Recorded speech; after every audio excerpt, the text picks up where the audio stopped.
우리는 세상을 살아가면서 많은 것들을 보며 살아갑니다. 그 사람을 보고 또 사건을 보고 또 세상의 흐름을 알고 꿰뚫어 본다고 생각을 하죠. 그런데 많은 것들을 보고 있는 것 같으나 사실 중요한 것들은 놓치는 경우들이 상당히 많습니다. 예수님은 오늘 말씀 39절에서 이렇게 말씀하셨습니다. 또 비유로 말씀하시되 맹인이 맹인을 인도할 수 있느냐? 둘이 다 구덩이에 빠지지 않겠느냐? 어쩌면 굉장히 당연한 말씀입니다. 맹인이 다른 맹인을 손잡고 인도하는 경우를 보셨나요? 그런 경우는 없습니다. 당연히 구덩이에 빠지고 넘어지니까요. 그러면 예수님은 왜 이 맹인과 맹인을 짝지어서 말씀하셨을까요? 사실 맹인은 시각장애인이 아니기 때문입니다. 맹인과 맹인을 말씀하신 것은 우리의 관계 속에서 나타나는 여러 가지 보이지 않는 것들, 볼 수 없는 것들을 비유해서 말씀하십니다. 이게 거리에서 싸움이 이렇게 나는 경우에 이런 막 고함을 치는 분들이 있어요. 야, 나 지금 말리지만 내 눈에 뵈는 게 없어 지금. 분노의 맹인이지요. 돈 때문에 사랑을 잃는 경우가 있습니다. 성공의 눈이 멀어서 가족의 소중함을 보지 못하는 경우도 있죠. 권력에만 매달려서 사람을 잃기도 합니다. 교만에 찬 사람들은 겸손을 아예 생각하지도 못합니다. 법과 정의에 매몰된 사람은 긍휼을 알지 못하지요.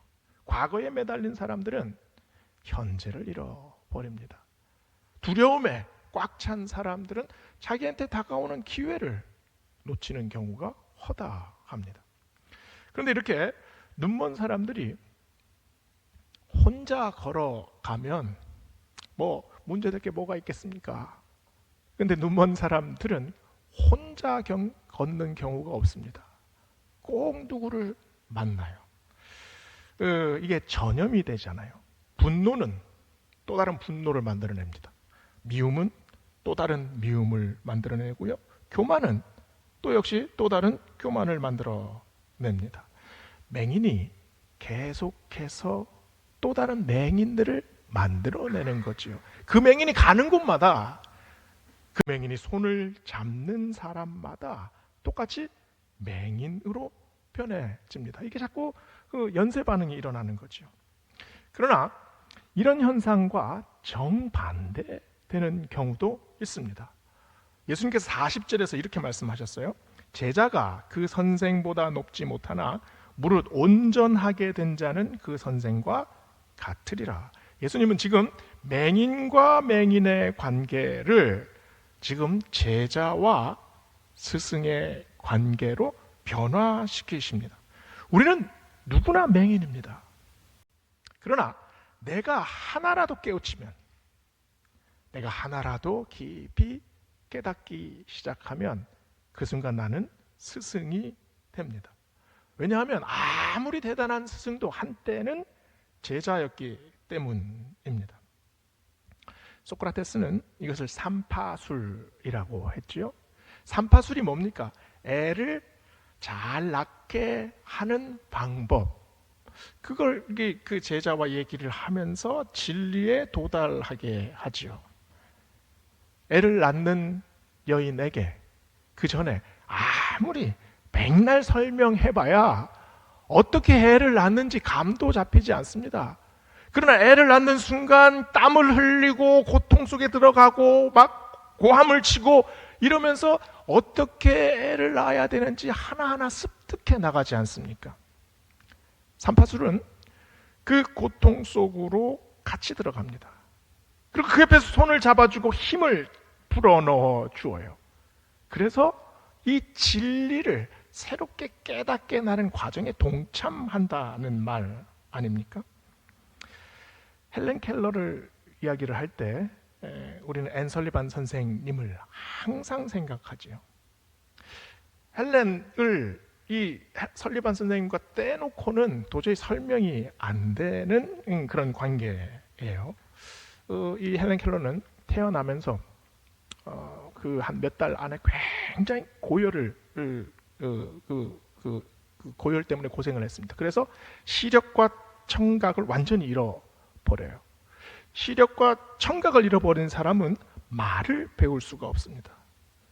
그러니까 생각을 한번 해보세요. 보지도 못합니다. 듣지도 못합니다. 말하지도 못합니다. 이런 아이를 도대체 무슨 방법으로 가르칠 수 있겠습니까? 헬렌의 세계는 완전히 암흑입니다. 아무것도 들리지 않습니다. 그저 촉각으로만 세상을 바라봐요. 짜증이 나면 손에 잡히는 대로 그냥 집어 던집니다. 그리고 고래고래 소리를 짓지요. 이 설리반 선생님이 지금 불가능에 도전합니다. 헬렌의 손에 케이크를 이렇게 쥐어주고 손바닥에 CAKE 적어줍니다. 헬렌이 알겠습니까? 전혀 알지 못해요. 수백 번 거듭해도 이게 무의미한 그 행동이지 않습니까? 그때 이 설리반 선생님 나이가 20대 후반이었다고 해요. 밤마다 방에 들어가서 울면서 기도했답니다. 하나님, 도대체 내가 지금 무엇을 하고 있습니까? 이 아이가 정말 배울 수 있습니까? 몇 년 동안 헬렌은 변화가 없었어요. 뜨거운 여름날 헬렌의 손을 잡고 가다가 수도가에서 이제 손을 차가운 물로 싹 씻겨줍니다. 그런데 헬렌이 그러고 나서 가만히 있더니 설리반 선생님의 치맛자락을 잡고 끌어요. 그랬더니 손이 어디 있는지 더듬더듬 가서 손바닥에다가 워터라고 씁니다. 순간 설리반 선생님이 왈칵 울음이 터졌어요. 그래서 헬렌을 붙잡고 그냥 눈물을 흘립니다. 이게 뭡니까? 사물과 언어, 이 희미한 끈이 헬렌의 머릿속에서 어느 순간 탁 연결이 된 거예요. 기적적인 장면입니다.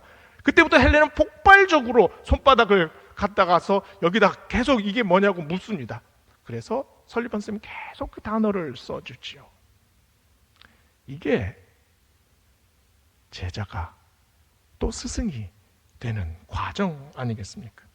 설리반 선생님이 어디로 들어갔습니까? 헬렌의 어둠, 헬렌의 고통, 헬렌의 혼동, 헬렌의 두려움, 고립, 이 속으로 이 선생님이 들어갔어요. 그 속에서 함께 아파합니다. 함께 눈물 흘리죠. 함께 그 지난한 과정을 함께 걸어갑니다. 이게 우리 주님이 하신 일 아닙니까? 우리가 사는 세상, 이 암흑의 세상 속에서 아무도 내가 지치고 힘들어도 신경 써주지 않습니다. 내가 아무리 울부짖어도 나를 도와주지 않습니다. 고립된 세상 속에서 죽음으로 향하고 있는 우리 인생 위에 주님이 오셨습니다. 깨닫지 못하고 두려워하는 우리의 손바닥에 무엇을 새기셨습니까? 전혀 알지 못하고 느끼지 못하는 우리의 영혼에 수만 번 십자가의 은혜를 새기셨습니다. 그 십자가의 의미가 무엇인지 알지 못하는 우리가 용서와 연결하게 됩니다. 십자가를 사랑과 연결하게 됩니다. 은혜로 연결하게 됩니다. 사도 바울은 로마서 21장 2절에서 이렇게 선포합니다.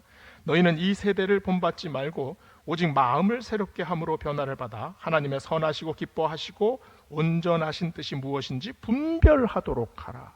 NIV 성경에서는 너희는 이 세대의 패턴을 본받지 마라 라고 말씀했습니다. 어둠 속으로만, 나의 욕망 속으로만, 나의 교만 속으로만 막 뛰어드는 우리에게 그 패턴을 깨라고 말씀하십니다. 너희가 지금 보지 못해도 너희가 아무리 깜깜한 어둠에 있어도 연결해라. 깨달아라. 오직 마음을 새롭게 함으로 은혜가 무엇인지 연결해라. 그래서 세상의 패턴이 아니라 은혜의 패턴으로 돌아서라 라는 말씀 아닙니까? 바울이 다메섹 도상에서 무엇이 열렸습니까? 이 영혼의 감각이 열렸습니다. 바울이 사울이었을 때 전혀 알지 못했습니다. 알고 싶어 하지도 않았습니다. 오히려 무시했습니다. 그러나 주님께서 그 다친 눈을 뜨게 하셨죠. 사도행전 9장 18절에 보면 이 장면을 이렇게 말씀해요. 즉시 사울의 눈에서 비늘 같은 것이 벗겨져 다시 보게 되니라. 다시 보게 되니라. 오직 마음을 새롭게 하셨습니다. 하나님의 선하시고 기쁘신 뜻이 무엇인지 알게 하셨어요. 무엇을 연결시켰습니까? 연결될 수 없는 죄악과 은혜를 연결시켰습니다. 무지와 진리를 연결시키셨습니다. 강팍한 마음을 온유한 마음으로 연결시키셨지요. 율법으로 치닫는 마음을 하나님의 십자가 마음, 복음의 마음으로 연결시키셨습니다. 이게 맹인과 맹인의 비유의 말씀입니다. 두 번째로 예수님은 지금 맹인의 비유가 보지 못하는 영혼이라면 41절 42절에서는 보는 자의 시선에 대해서 말씀합니다. 맹인은 완전히 보지 못하는 인생이지요. 그런데 보기는 봐도 우리의 시선에 문제가 생기는 경우가 있습니다. 우리 신체 중에 가장 깨끗하고 또 가장 여리고 소중한 부분이 아마 눈일 거예요. 눈에는 잘 충격을 가하지 않습니다. 최대한 보호하려고 하죠. 그래서 이 눈 안에 이 작은 눈썹 하나만 들어가도 우리는 굉장히 괴로워요. 그래서 항상 이렇게 뭐가 들어갔나 살피지 않습니까? 눈물이 항상 깨끗하게 이렇게 닦아주지요. 그래서 눈은 굉장히 깨끗하다고 생각을 합니다. 그러나 안과 의사들은 좀 다르게 이야기를 해요. 눈에 이 바깥층에 이 바깥층에 각막이 있습니다. 각막은 마치 우리 집에 그런 유리창 같은 역할을 한대요. 이 눈 안에 있는 망막, 그 안에 있는 눈동자를 보호하는 역할이지요. 근데 이 각막에 스크래치가 난 환자들이 그렇게 많대요. 이 안경알을 이렇게 벗어서 자세히 보면 이 작은 균열들이 막 자글자글 하잖아요. 그래서 눈이 뻑뻑합니다. 그래서 자꾸 눈을 깜빡깜빡하고 이게 황반변성 또 결막염, 백내장 이런 것이 있으면 이 시야가 뿌얘지고 이게 점점 좁아지잖아요.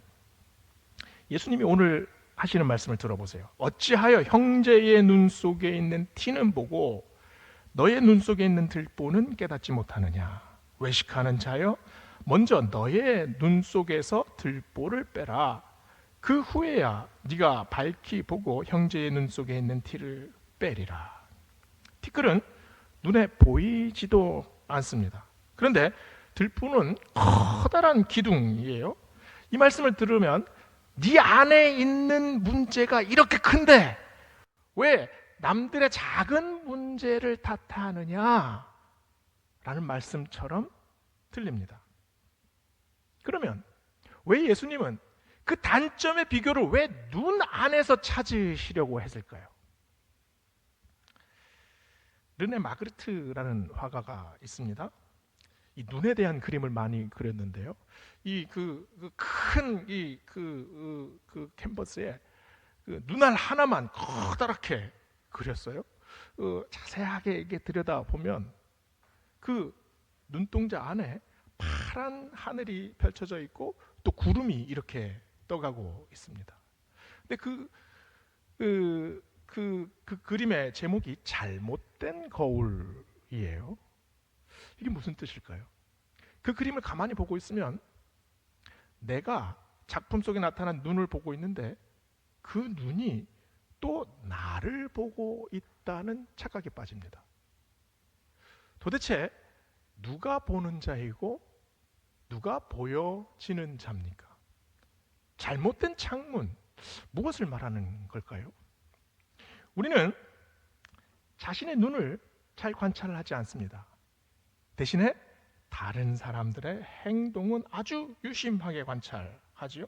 예수님 말씀은 사람들이 가지고 있는 지금 단점이 얼마나 크냐, 또 얼마나 작으냐, 지금 그 말씀을 하시기 전에 시선의 왜곡을 말씀하고 계십니다. 누가 더 문제가 많느냐? 이거 도토리 키재기예요. 우리는 사실 모두가 문제를 가지고 있습니다. 근데 상대방의 문제를 파악하기 전에 나의 판단, 나의 시각, 나의 편견이 더 문제가 될 때가 너무나 많습니다. 나의 눈 안에 들보, 내 눈 안에 커다란 기둥이 있다고 한다면 우리가 제대로 볼 수 있겠습니까? 이 기둥이 이 시선을 막잖아요.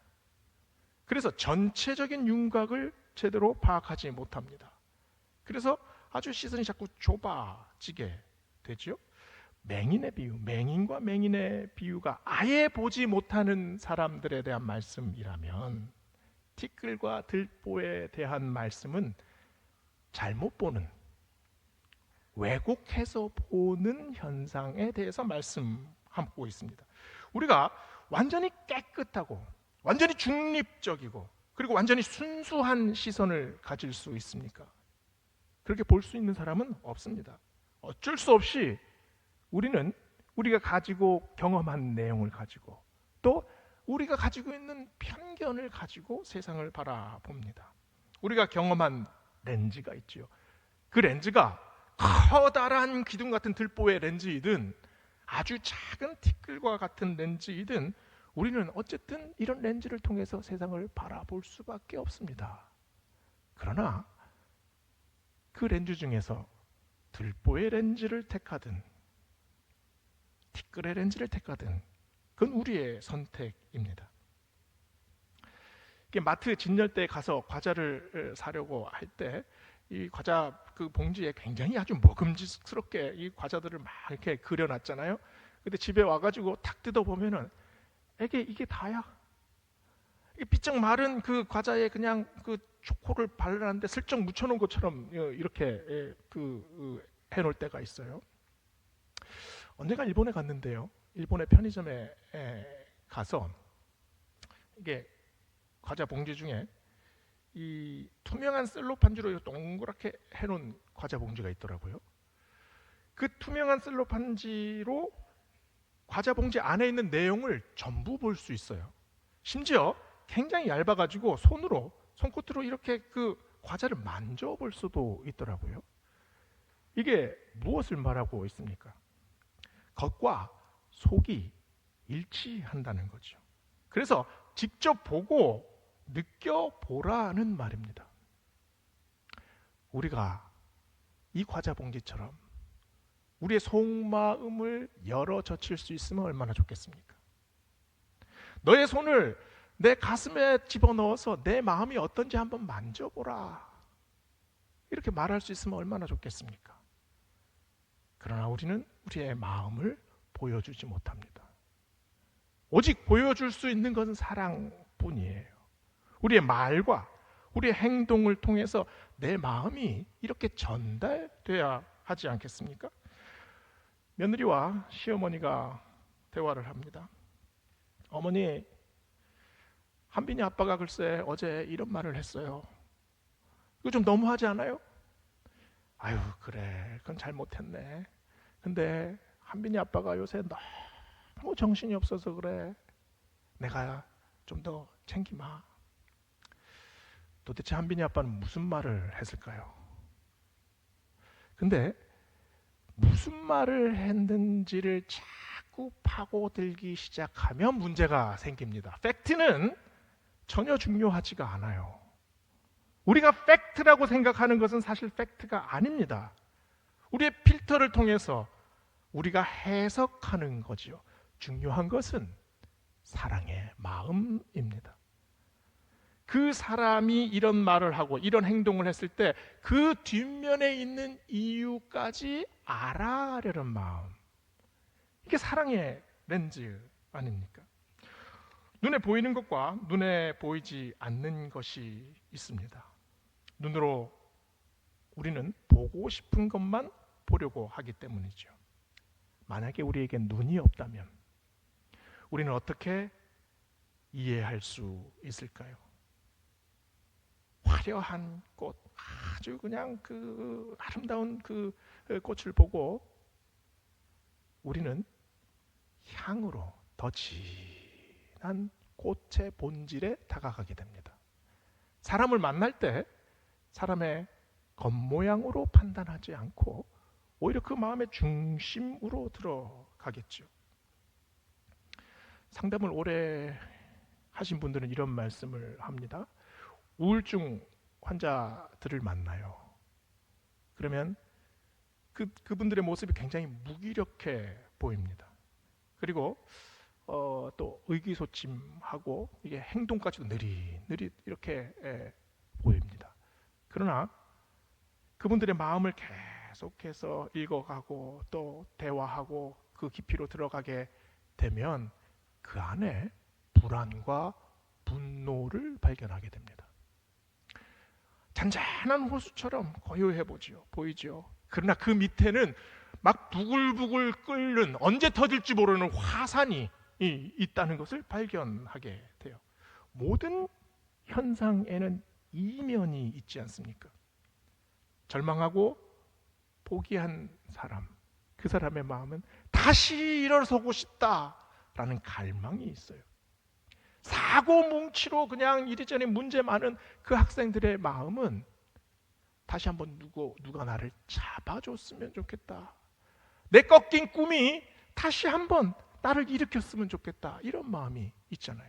짜증내는 그 사람의 뒤에는 외로움이 있습니다.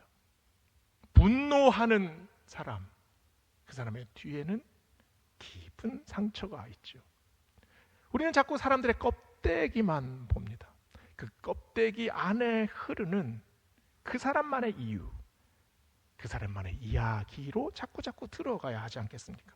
그래서 주님이 말씀하십니다. 먼저 너의 눈 속에서 들보를 빼라. 그 후에야 네가 밝히 보고 형제의 눈 속에 있는 티를 빼리라.